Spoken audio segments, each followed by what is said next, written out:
Good morning everybody. Today we are in the Lot-et-Garonne, ready for a walk, a 10 kilometers loop. Our starting point is right here on this bridge, crossing a small river which name is la Léde. Behind me is the village of Saint-Avit, and we will walk towards the chateau of Gavaudun and back to the starting point this afternoon. Let's go.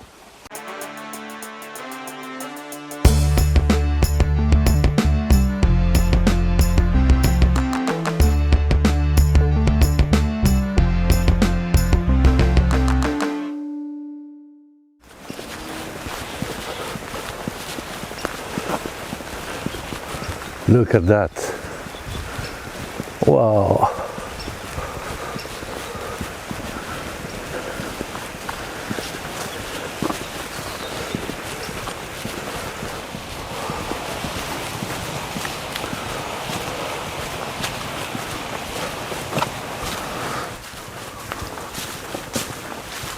So for now, we are no longer following the valley of the Léde river, but we are crossing the typical landscape of this part of the Lot-et-Garonne department, a mix of patches of forest.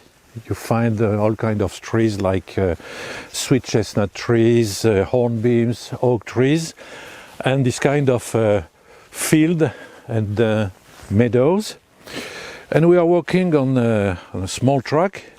Actually, it is very old because it was paved, and sometimes you can see big brown rocks, which are what we call iron sandstone. That is showing that there were small iron ore deposits which were exploited.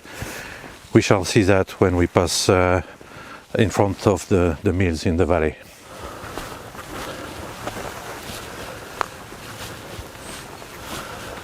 So we are now arriving at a place which name is La Croix des Malades. You can see the cross to the right. Malade, we must understand the word in its medieval meaning. It's derived from ladre, and ladre is coming from the name Lazarus, the Lazarus of the Gospel. In other words, a malade in Middle Ages is a leper. So according to the legend, the lepers were led right here after a kind of funerary ceremony that was literally separating them from the world of the healthy people and making them true walking dead. And from the cross they would go on their own to their last dwelling, which was a series of caves that we will see later. Well, we are walking quite fast since we are already in front of the church of the village of Laurenque. The name of the church is Saint-Anne and Saint-Sacerdos. It's a very good example of a romanesque church, 12th century. You can see that the chevet is decorated with metops, those holes in those flat stones, and the corbels themselves, which are sculpted. This is why we speak of modillons. So let's go to the portal and see the sculptures. And here we are in front of this Romanesque portal. The sculptures are very typical from the 12th century Romanesque art. Unfortunately here they were quite damaged by the Protestants during the religious wars, and they are quite difficult to interpret. Nevertheless, I think that the general theme is the fight of the good against the evil. Evil being represented by the snake and the good by lions. You can see, for example, here on that kind of pilaster, a representation of a lion, and beside, as if they were fighting, there is a snake, and you remark that he has probably an apple in his mouth. There is also a snake that is hiding here. You can see the head and see the tail. You can see another snake here and another beautiful lion. And those lions were kind of guarding the gate of the church. Inside the arches now, you can see several sculptures. They are representing animals, birds, quadrupeds, and a series of fish, the fish being a representation of the Christian. So now that we crossed the small village of Laurenque, we're going to discover what is remaining of the priory of Saint-Sardos. Here you can see the ruins. So in front of me, this priory of Saint-Sardos. The first mention is 1153, and it was belonging to the important abbey of Sarlat. Actually, there was a first priory built in romanesque style, which was destroyed during the 100 Years' War. Soon after the 100 Years' War, it was rebuilt thanks to the money of the lords of Lustrac, who were the landlords of Gavaudun. But again, during the religious wars, it was entirely burned by the Protestants. The story goes that at this moment there was only one priest taking care of the battlements. The priest was tied to a bed and burned alive with the pieces of furniture and the battlements. So let's walk down this beautiful stone path. One can see the rows of stones. So it was the official road between the village of Laurenque and the castle. Be careful, it's a little slippery. Actually, we are very close to the chateau. It's hard to see because of this vegetation, but before the chateau there were already some protections, particularly a moat, as you can see it here, which was literally dug out of the rock. So let's take that narrow footpath.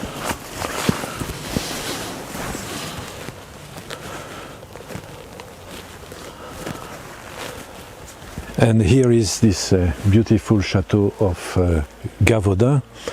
Of course, we are amazed by the location. The chateau was built on a kind of rocky spur, which is 80 meters long, 40 meters high, and never more than 20 meters wide. The keep, it's the only battlement in good condition, was a kind of shield. It was built facing the weakest side and hiding the other battlements. About the name of Gavaudun, it would find its origin in Gallic language, as shown by the end of the word dun or dun or dunum, meaning a stronghold. So the castle of Gavaudun always had a great importance because it is dominating the valley of the Léde river, this valley being the main axis between the Agenais area and the Périgord area. So important that in 1271 it is mentioned in what we call the Saisimentum, in other words, the officialization of the power of the King of France on the county of Toulouse. Later, during the 100 Years' War, it will play an important part, and also during the religious wars, when it will become the last refuge of a famous Huguenot captain, Sir Geoffrey of Vivonne. And of course, since it was an important castle, it has belonged to some of the most prominent aristocratic families of the surroundings. First by the Gavaudun family, then after by the Lustrac, by the Belzins, by the Auray, etc. Until the French Revolution, when it was a ruin, which was bought by the commune, by the town hall, who still owns it. So it's time to get in the chateau.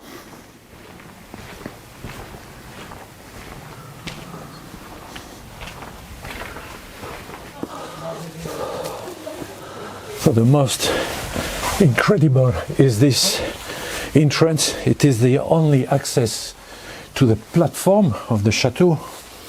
You had to get inside a kind of natural well, a well that was slightly dug out by men, and here you had to climb up to a wooden ladder that of course you could take off in case of emergency.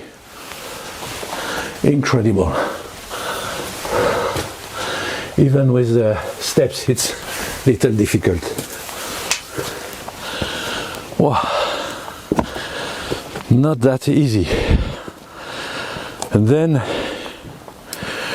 we arrive on that long, narrow platform where all the battlements of the chateau were, the usual battlements, a cistern, a house for the people of the chateau, a well, ovens, etc.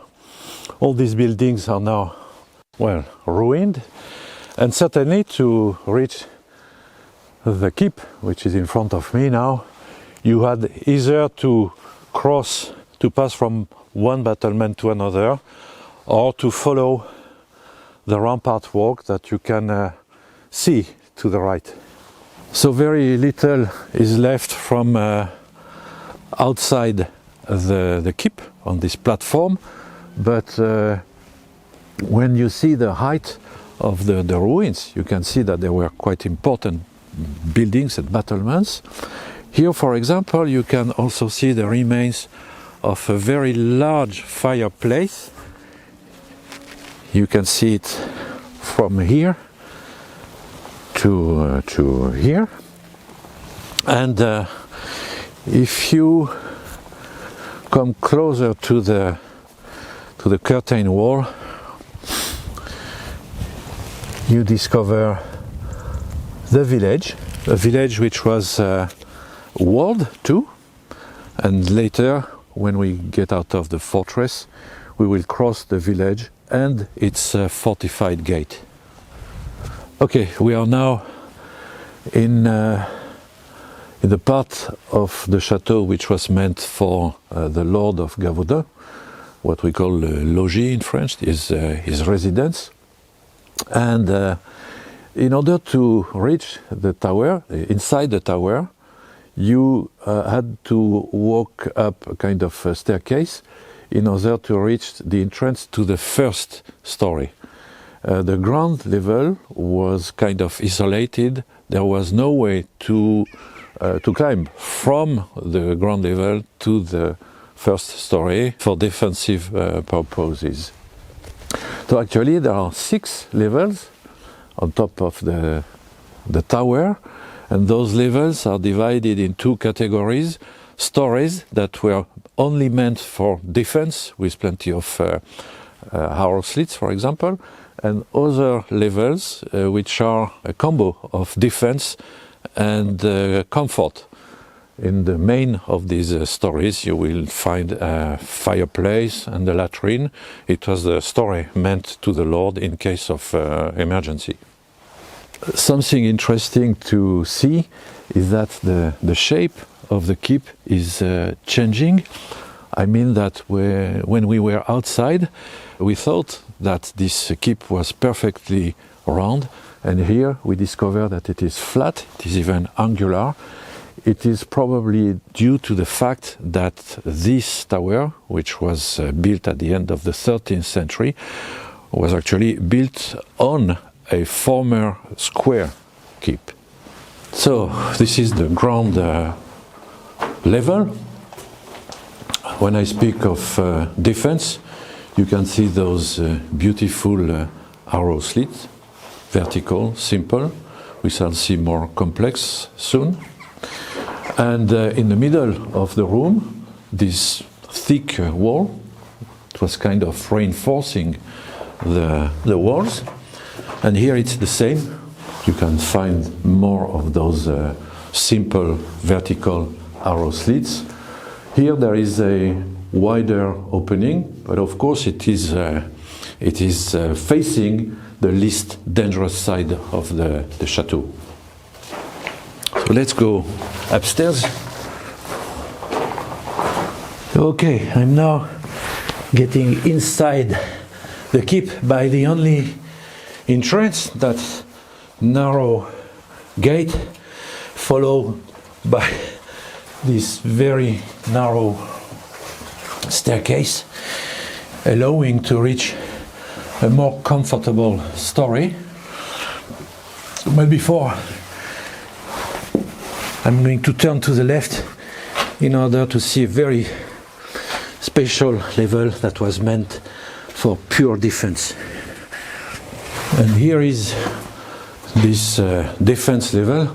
Actually, it's just a kind of corridor with a series of arrow slits, which were giving light, the only light to this corridor. And you can see that these arrow slits are a little more complex than those we saw on the ground floor.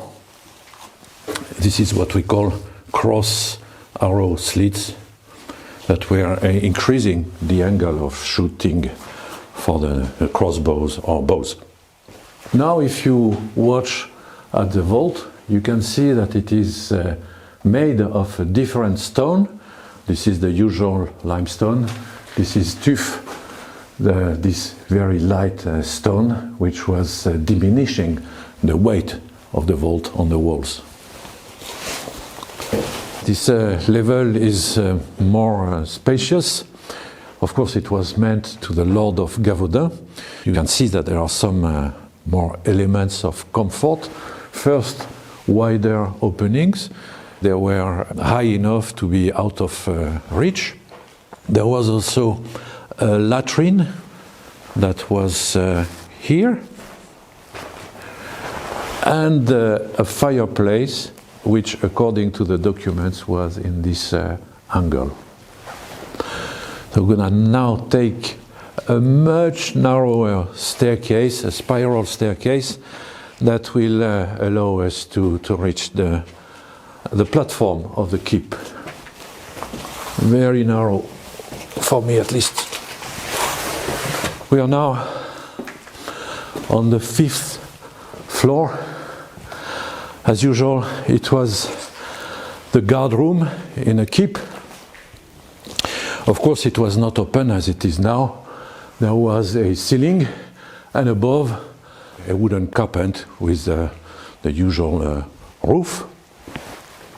Okay, let's go to the last level. This is the 6th level, the crown of crenels. Actually, when we try to watch the base of the chateau, you realize that it is more than 70 meters the height between the top of the keep and the level of the river Léde.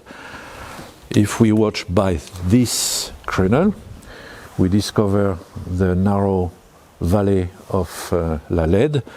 We're going to follow this river in order to reach our starting point soon.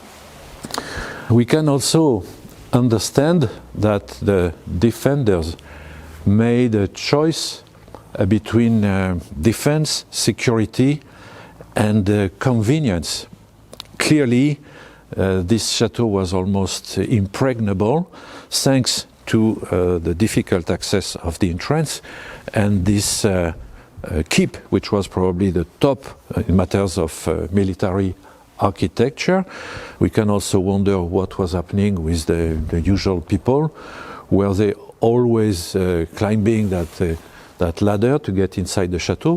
Why not imagining that there were a kind of baskets that could be lifted up from the ground, baskets for people and maybe for provisions or other goods.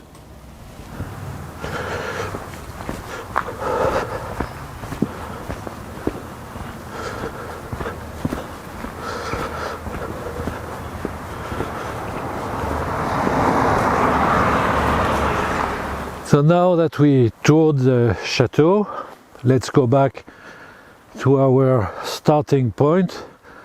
Most of the time we will follow the Léde river, walking in this valley, which actually was very prosperous. It is now almost abandoned, but there were plenty of wetlands. Animals could be led here in summer when the grass was too dry on the slopes. There were also several mills, I would say. There were a lot of mills, more than 50 on the 47 kilometers of the river Léde. Most of them were meant for flour, tannin, iron, and paper.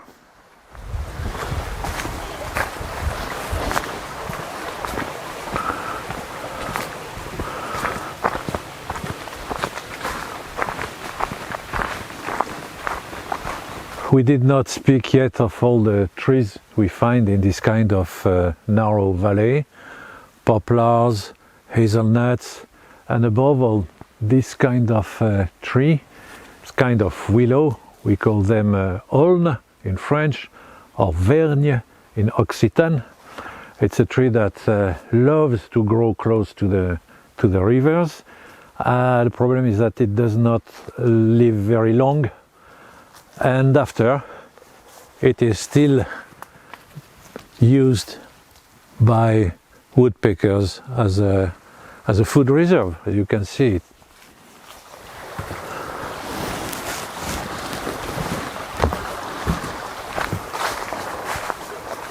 So let's make a short detour.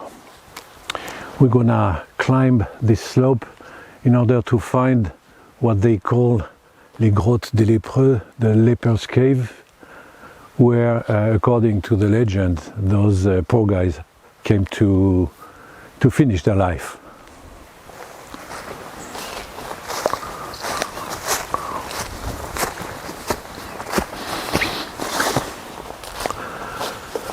And here is one of those caves.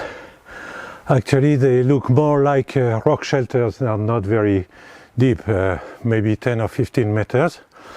And there are some evidences of man presence. Not so many actually.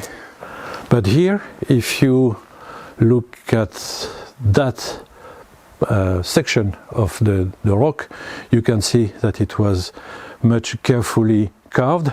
It looks like a kind of bench. It might be the bottom of a house that was resting against the rock. Here you see that this facade is pierced with openings that were made by men. You can see a door, a window, a vent, another window, and you see that men came here in order to dig in limestone that looks much easier to dig. Let's go and see that. It's quite narrow, but you see easily the work of digging that was made by men. We do not know actually when, but you see what we already notice in other rocky shelters. Something here to close that window. Probably kind of chimney here.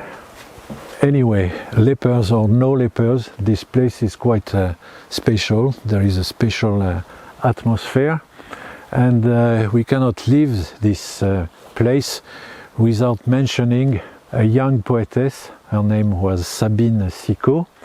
She died in 1928 at the age of 15.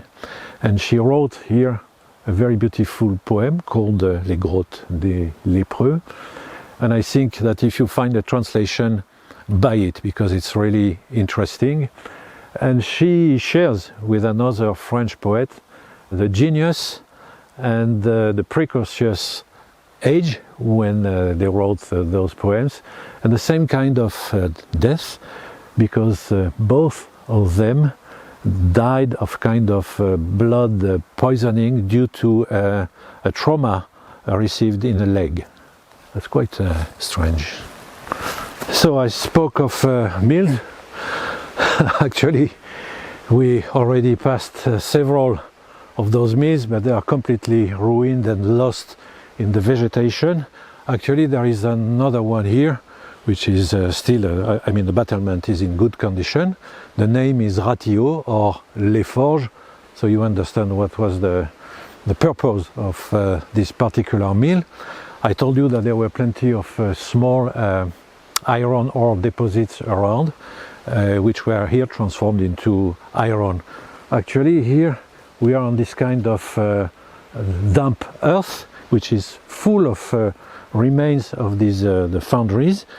If you watch here, for example, let me check. Here, for example, or here, yes, this is a remain of a foundry. Well, the result of founding the iron, cast iron. So at last I can show you one of those many water mills. The name of this one is Cabirol. It has been recently restored. The trees were cut down so we can better see it. And it was specialized in flour and oil. I mean wheat flour and walnut oil. Speaking of water mills, there is already another one. This one is Le Moulin de la Papeterie, the paper mill. There was a lot of water was necessary for paper, some tannin too, and actually some good paper was made in this kind of mill. And the last paper mill stopped its any activity in 1870.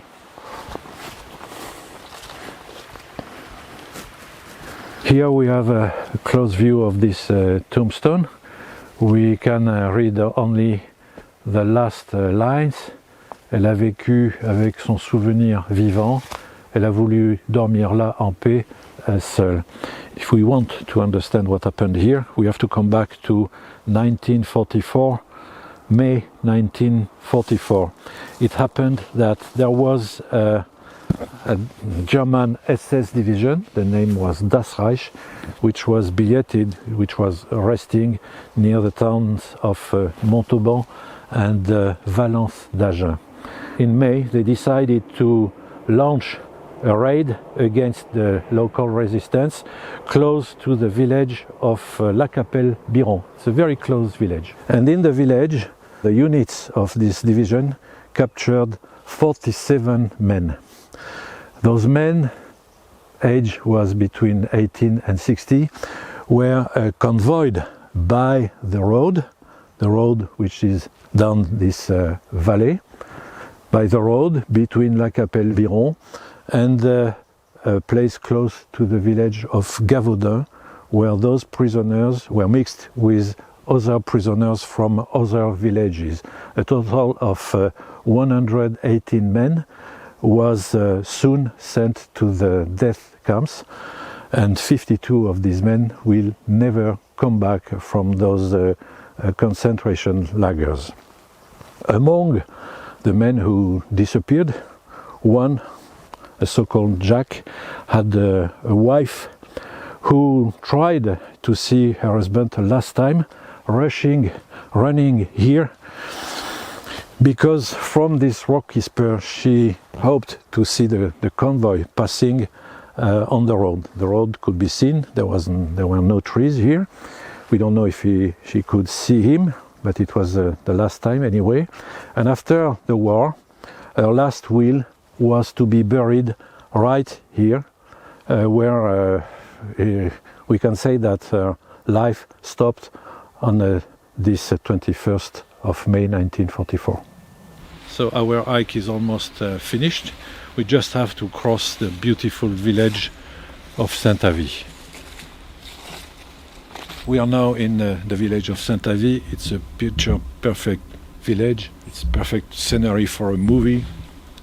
The church, which dates back to the 13th century, and to my left there is a very romantic cemetery and several beautiful houses dating back to the Renaissance, when this village knew prosperity. The village is very proud to be the birthplace of a scientist, a potter, a ceramist, a painter whose name was Bernard Palissy.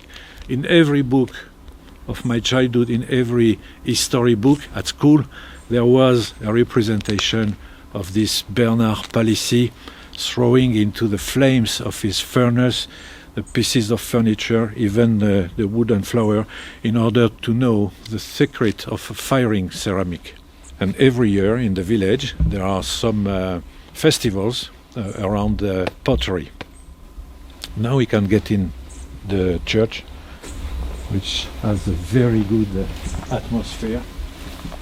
Let's discover first this beautiful ground made of big flat slabs of limestone, and on the walls there were plenty of paintings, but because of dampness they are almost all disappeared. Nevertheless, if you carefully watch, you will see here